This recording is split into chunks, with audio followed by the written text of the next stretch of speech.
नमस्ते दोस्तों, मैं नू। स्वागत है आपका मेरे यूट्यूब चैनल स्त्री प्रेप एमपीपीएससी में।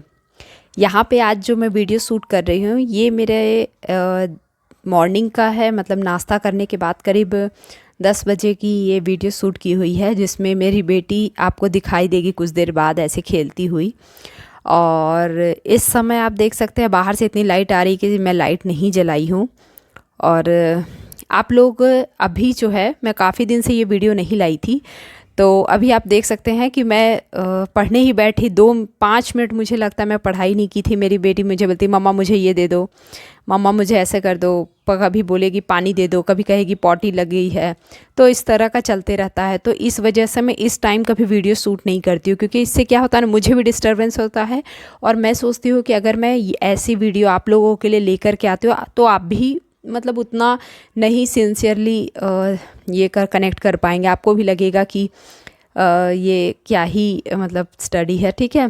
तो ऐसे जो लोग भी हाउसवाइफ है उनकी पढ़ाई ऐसे ही चलती है, क्योंकि हमारे पास दो ही टाइम होता है। एक तो जब बच्चे सो रहे हैं सुबह का टाइम हो, किसी किसी के बच्चे तो सुबह बहुत जल्दी उठ जाते हैं, बट मेरे बेटी जो है वो सुबह जल्दी नहीं उठती है। डिपेंड करता है कि रात को कितने बजे सोई है। वैसे कभी कभार ही सुबह उठती है, जल्दी नहीं उठती है। और दूसरा टाइम होता है रात को सोने के बाद। तो मेरे साथ ऐसा होता है कि सुबह का टाइम जो है ना, मेरा फ़िलहाल अभी रूटीन ख़राब हो गया है। तो मैं सुबह अभी 5 बजे के बाद ही उठती हूँ, 5:30-6 ऐसे मुझे बज जाता है उठने में। तो सुबह के टाइम में, और मेरे बेटे का जो स्कूल रहता है वो 6:45 बजे उसकी बस आ जाती है। तो आप सोच सकते हैं जब 6:45 बजे बस आती है तो मुझे उसे 6 बजे से रेडी करना स्टार्ट करना होता है। तो सुबह के टाइम में उसको पहुंचाने से पहले अगर मैं पढ़ी भी तो कभी कभार 10-15 मिनट पढ़ी, 20 मिनट पढ़ी, बस उसके बाद मुझे टाइम नहीं रहता है। फिर उसे छोड़ कर के आने के बाद जब मैं आती हूँ तो मेरे पास रहता है करीब 40 से 45 मिनट, उस समय मैं पढ़ाई करती हूँ। और फिर उसके बाद फिर मुझे अपने हस्बैंड का नाश्ता वास्ता बनाना रहता है। तो फिर नाश्ता बनाने के बाद जब मेरे हस्बैंड जाते हैं, फिर जो मैंने कुक लगाई है फिर वो इधर का जो भी नाश्ता खाना बनाना रहता है तो वो बनाती हैं। और फिर मेरे पास इधर 1 से 1.5 घंटे का टाइम रहता है जिसमें मैं स्टडी करती हूँ। और ये शूट जो मैं वीडियो की हूँ ये उसी टाइम की वीडियो है। तो यहाँ पे क्या है ना कि मतलब मैं पूरा कंसंट्रेट होकर के पढ़ाई नहीं कर पाती, क्योंकि जब मैं पढ़ती तो हूँ लेकिन बार बार मुझे अगर बच्चे जगे रहते हैं तो वो कभी कुछ मांग रहे हैं, कभी कुछ ऐसा कर रहे हैं कि आपका ध्यान बार बार डिस्ट्रैक्ट होता है। तो ऐसी ही पढ़ाई होती है। तो फ़िलहाल इस टाइम में मैं अवॉइड करती हूँ रिवीजन करना। कुछ नया टॉपिक पढ़ी या कुछ ऐसा पढ़ी जिसमें नींद भी ना आए, क्योंकि क्या होता है ना, इस टाइम मैं कभी कभार देखी हूँ ना कि मैं नाश्ता करने के बाद जब पढ़ने के लिए बैठती हूँ तो मुझे थोड़ी आलस टाइप की लगती है, और ये हर किसी को लगता है।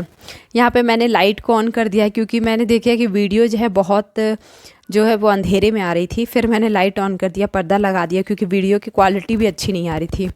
और मेरी बेटी बार बार मुझे बोल रही थी कि मम्मा लाइट तो जला, आपको दिखाई नहीं देगा, आप पढ़ाई कर रही हो। तो मैं बोली हाँ ठीक है जला दो। तो मैं यहाँ पे लाइट जलाने के लिए उठी थी। तो क्या रहता है ना कि कई बार बच्चों के कुछ क्वेश्चन रहते हैं जो कि आपको साथ साथ देना भी होता है। तो वो कभी आपसे कुछ पूछेगी, या फिर आप पढ़ रहे हो तो कभी बुक में ही आकर के ये कि ऐसे मेरी बेटी बहुत परेशान तो नहीं करती है, बट बच्चे ही हैं। आप मतलब जो भी मतलब मैरिड लोग हैं, जो भी बच्चे वाली, वो ये चीज़ समझ सकते हैं कि बच्चों के मूड पे रहता है। किसी किसी दिन वो बहुत परेशान करते हैं, किसी किसी दिन वो अपने में बिज़ी रहते हैं।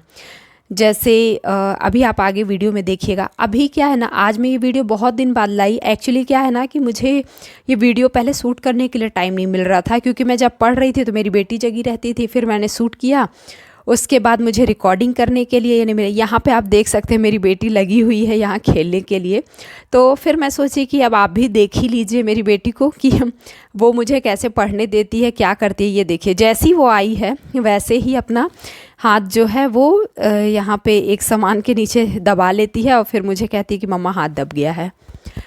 तो बस इसी तरह मतलब पढ़ना होता है। फिर वो अपना खिलौना लेकर के अपना खेल रही है, मैं पढ़ रही हूँ। तो जनरली मैं इस टाइम में वीडियो शूट नहीं करना चाहती, क्योंकि क्या रहता है ना कि इस तरह से वीडियो मैं नहीं शूट की हूँ तो मुझे थोड़ा सा ये लगता है। तो यहाँ पे मैं बोली कि थोड़ा आप लोगों को भी मैं अपने एक्सपीरियंस शेयर करूँ कि मेरी बच्ची कैसे मुझे मतलब पढ़ने के लिए ये करती है। तो आप यहाँ देख सकते हैं अभी क्या है ना, आज जब मैं ये रिकॉर्डिंग कर रही हूँ, वीडियो रिकॉर्ड नहीं, मैं वॉइस रिकॉर्ड कर रही हूँ, तो अभी पेपर 5 का एग्ज़ाम हो चुका है।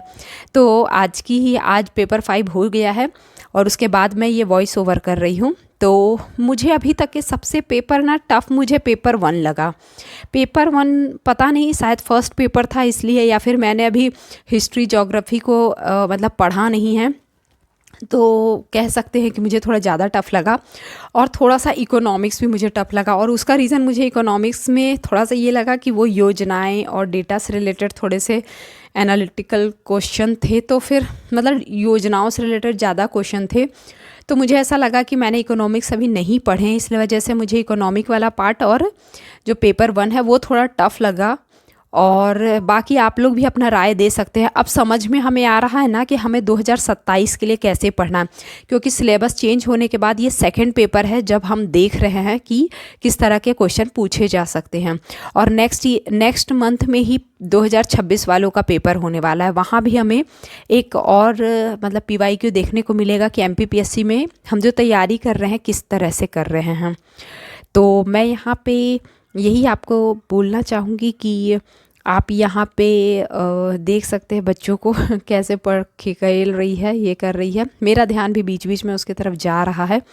और अब PYQ के हिसाब से अभी जो 5-6 पेपर हो रहे हैं, ये एक हमको एक रोड मैप है कि किस तरह से मतलब किस तरह कौन कौन से टॉपिक कितना गहराई में जाना, कितना पढ़ना है, क्या पढ़ना है ये पेपर। और नेक्स्ट जो सितंबर में 2026 का मेंस होगा, उससे हमें पता चलेगा कि हमें किस तरह से मेंस तैयार करना है।